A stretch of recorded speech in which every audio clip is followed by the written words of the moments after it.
आज दिनभर कहाँ के हुँदैछ अब हेर्नुहोस् पुरा समाचार। आउनुहोस् आजको पहिलो तथा विशेष महत्त्वपूर्ण खबरतर्फ लागौं। काठमाडौँको बुद्धनगर क्षेत्रमा पारिवारिक विवादपछि एक पुरुषले शरीरमा आगो लगाएर आत्मदाहको प्रयास गरेका छन्। जिल्ला परिसर काठमाडौँका अनुसार 45 वर्षीय आश्विन राउतले हिजो शनिबार आफ्नै घरको भान्सा कोठामा गएर शरीरमा आगो लगाएका थिए। घटनापछि परिवार र स्थानीयको सहयोगमा उनलाई तत्काल उद्धार गरी वीर अस्पताल पुर्याइएको प्रहरीले जनाएको छ। प्रहरीका प्रवक्ता एसपी पवन कुमार भट्टराईका अनुसार राउतको वीर अस्पतालमा उपचार भइराखेको छ। घटनाको कारण र अन्य पक्षबारे प्रहरीले थप अनुसन्धान अगाडि बढाएको बताइएको छ भने हिजो नै उता सर्लाहीमा 35 वर्षीय युवकले घरायसी विवादका कारण आत्मदाहको प्रयास गरेका थिए भने अस्ति मात्रै गणेश नेपालले आत्मदाह गर्दा उनको मृत्यु समेत भएको थियो भने हिजो मात्रै 2 जनाले आत्मदाह गरेको अवस्था छ। आत्मदाहको श्रृङ्खला यतिखेर किन बढ्दै राखेको छ यो विषयमा भने यतिखेर बहसको विषय पनि बनिराखेको छ। त्यसैगरी आउनुहोस् अब अर्को महत्त्वपूर्ण खबरतर्फ लागौं। गणेश नेपालीको मृत्यु प्रकरणलाई लिएर शुक्रबार काठमाडौँको माइतीघर मण्डलमा संयुक्त विद्यार्थी संगठनले प्रदर्शन गर्दै प्रधानमन्त्री बालिशाहको पुतला दहन गरेका छन्। प्रदर्शनका क्रममा केही बेर तनावको अवस्था सिर्जना समेत भएको छ। प्रदर्शनकारीले गणेश नेपालीलाई न्यायको माग गर्दै सरकार विरुद्ध चर्को नाराबाजी गरेका थिए।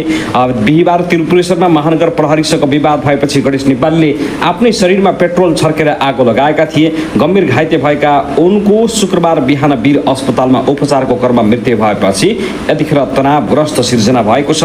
बाली सरकार विरुद्ध यतिखेर देशभरबाट आन्दोलनको आँधीभेरी आउँदैछ। यता भने अविरल वर्षापछि बागमती नदीको बहाव बढ्दा काठमाडौँको कीर्तिपुर नगरपालिका 10 सुन्दरी घाट स्थित राधास्वामी सुकुम्बासी होल्डिङ सेन्टर डुबानमा परेको छ। सेन्टरभित्र पानी पसेपछि त्यहाँ आश्रय लिइरहेका विस्थापित सुकुम्बासीहरू पुनः विस्थापित हुन बाध्य भएका छन्।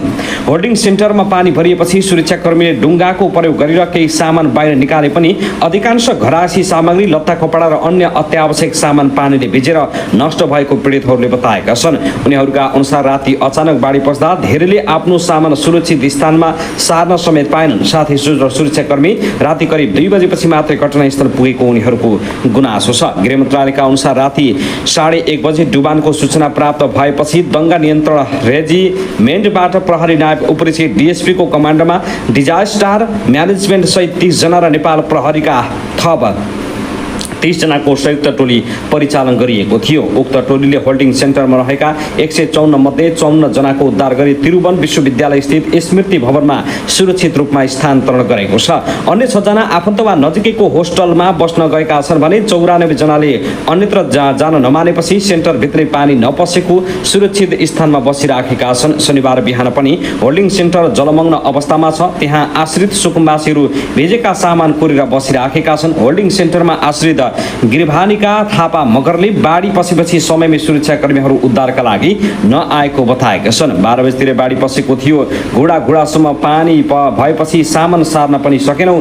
पछि मात्रै सुरक्षाकर्मी आउनुभयो। केहीलाई टियुमा लगियो। उनले भने टियुको स्मृति भवनमा पानी पनि सुत्ने बस्ने ठाउँ थिएन। गएर उभिएर बसिएको हो। त्यसकारण हामी त्यहाँ जानुभन्दा यहीँ बस्यौं। उनले भनेका छन्। सरकारले सुकुम्बासीहरूको व्यवस्थापन नगर्दा सुकुम्बासीहरूको यतिखेर बिजोक अवस्था भएको देखिएको छ।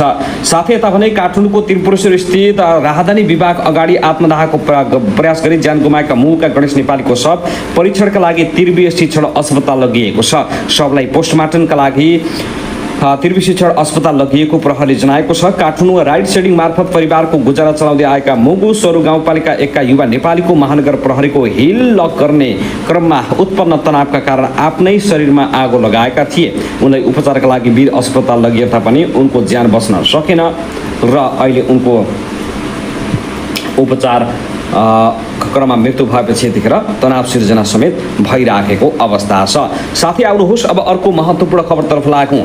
27 भदौ 2082 मा जेन्जी विद्रोहपछि बनेको अनिवार्य चुनावी सरकारकी प्रधानमन्त्री सुशीला कार्कीलाई निर्वाचित तिब्बती धार्मिक नेता दलाई लामाले शुभकामना दिए। नेपाली इतिहासमा तिब्बती धार्मिक नेताले दिएको त्यो दुर्लभ शुभकामना थियो। त्यही शुभकामना कार्कीपछि आएका निर्वाचित प्रधानमन्त्री बालेशाहलाई पनि दियो। उनी 13 चैत्रमा प्रधानमन्त्री भएपछि भएपछि पनि दलाइ लामाको निर्वासित सरकारको तर्फबाट बधाई आयो। तिब्बती निर्वासित सत्ताले दिएका यी दुर्लभ बधाई अगाडि पनि तिब्बती कोण जेन्जी विद्रोहबाटै जोडिन्छ।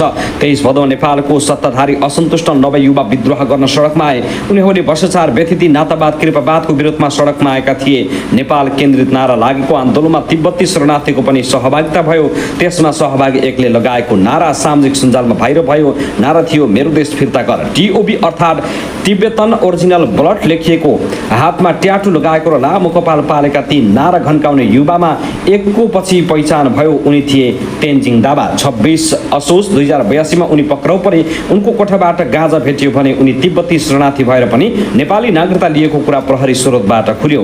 उनले जेन्जी आन्दोलनको अनुसन्धान गर्न बनेको आयोगलाई आफूले तिब्बतन ओरिजिनल ब्लड नामक समूह खोलेको स्वीकार गरेका छन्। यिनै घटनाबाट प्रेरित भएर हुनुपर्छ। नेकपा एमालेका संसदीय दलका नेता रामबहादुर थापा बादल नयाँ जनमतबाट बनेको संसदको पहिलो सम्बोधनमै गर्जिए। 29 चैत्र 2082 को संसदीय सम्बन्धमा उनले टिओबी सरकार भन्दै कटाक्ष गरेका थिए। नेपालमा झन्डै 12,000 भन्दा बढी तिब्बती शरणार्थी छन्। तिब्बतीबाट सन् 1950 को दशकबाट भागेर आएका उनीहरूले आफ्ना धार्मिक नेता दलाइ लामालाई सम्मान गर्छन्। यसअगाडि पनि तिब्बती धार्मिक नेता दलाइ लामाको जन्मदिन मनाइने गरेको थियो, तर ती बिल्कुल अनौपचारिक हुन्थे। सरकारसँग डराउँथे, मनाउनेले हल्का नगरी मनाउँथे। तर सोमबार धुमधामसँग जन्मदिन मनाइएको छ। यसबारेमा जानकार एकका अनुसार यसअगाडि केही विदेशी मिडियामा काम गर्नेलाई जानकारी हुन्थ्यो, नेपाली पत्रकारलाई हुन्थेन। यो पटक नेपाली पत्रकार बोलाएर धुमधामसँग जन्मदिन मनाइयो। यसअगाडि जन्मदिन मनाउँदा व्यापक प्रहरी बाहिर हुन्थे, आयोजक खुलेर मनाउन पाउँदैनथे। अहिले त खुल्ले आम नै मनाइ गरेको छ। यसबारेमा उच्च स्तरबाट पूर्व प्रधानमन्त्री झलनाथ खनालले आपत्ति जनाएर विज्ञप्ति जारी गरेका छन्।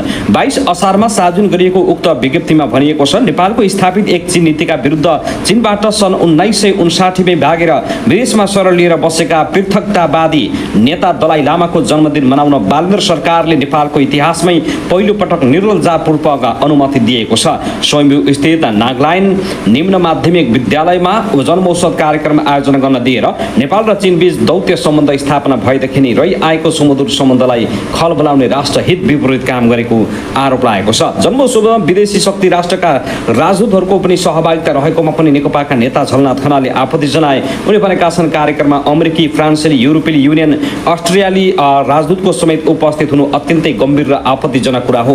पश्चिमा शक्तिहरू नेपाललाई चीन विरोधी अखडा बनाउन र नेपाललाई युक्रेन बनाउने भित्री षड्यन्त्रमा लागिरहेका छन् भन्ने कुरा अनभिज्ञ छैनौँ। यसकारण पनि बाले शाह दलाइ लामा जस्तै बन्न खोजेको भन्ने विषय यतिखेर निकै चर्चामा आइराखेको छ। के सरकारले देशलाई खाल्टोमा हाल्न खोजेको यो विषयले भने यतिखेर निकै ठुलो चरम निराशा पैदा भइराखेको छ। फागुन 21 गतिको निर्वाचनबाट निर्वाचित प्रधानमन्त्री बाले शाह विरुद्ध यतिखेर सडकमा चर्को स्वरहरू सुन्न थालेका छन्, जसले गर्दा पनि सरकार असफल भएको हो कि भन्ने आवाज जनतामा आज हुन थालेको छ। किनकि सरकारले गरेका काम कारबाही चित्त बुझ्दो देखिएका छैनन्। साथै यता भने राष्ट्रिय प्रजातन्त्र पार्टी राप्रपाका संसदीय दलका नेता ज्ञानेन्द्र साइली सरकारको सबै निर्णय अर्बपति र करोडपतिहरूको पक्षमा केन्द्रित रहेको आरोप लगाएका छन्। शुक्रबार प्रतिनिधि सभा बैठकमा ज्ञानेन्द्र साइली राज्यको यस्तो गरिब मारा निर्णयका कारण आज गणेश नेपाली र उनीहरू जस्ता नागरिकले मर्नुपर्ने अवस्था आएको तर्क गरे। उनले सरकारको नीति नियम र निर्णय धनीहरूको पक्षमा मात्रै बताएका छन्। संसद र सडकबाट प्रधानमन्त्री बाले शाहको जोडतोडले राजीनामा माग भइराखेको छ। प्रदर्शनकारीहरूले अहङ्कारी दम्बी घमण्डी बाले शाह विरुद्ध चर्को नारा लगाएका छन्। बाले शाहले उक्त नेपालीको पक्षमा श्रद्धाञ्जली समेत अर्पण नगर्दा परिवार निकै आक्रोशित भएको छ र सडकमा निकै बाक्लो भिडसहित आन्दोलन भएको छ।